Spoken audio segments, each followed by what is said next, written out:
kameno kwaenda kuda kumatarezi mosha kana kumba handizi azama kuta triple C makandidates aya haabvumizi kuparticipate ndikati unotamba iwe.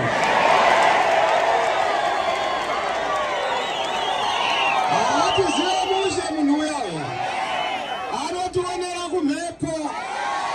Nyika isi ya Manangagwa, nyika isi ya ZANU-PF, nyika ndeya Mwari, nyika ndeyanhu.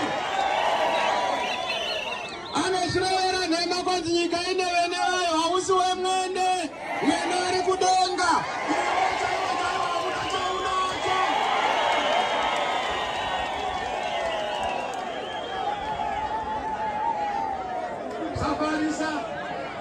Wakufarisa, hakuna munhu anoramba ari pachigaro.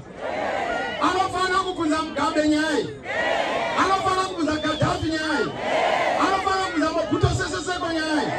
Chero ukanzi uri dictator rokupi, your time will come.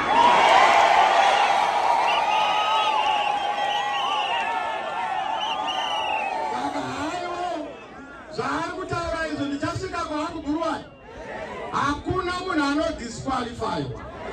Kana vadisqualify macandidates nullify my elections. Nullify my elections, you have driven this country into anarchy. Iwe wega kwete isu. Wakanganisa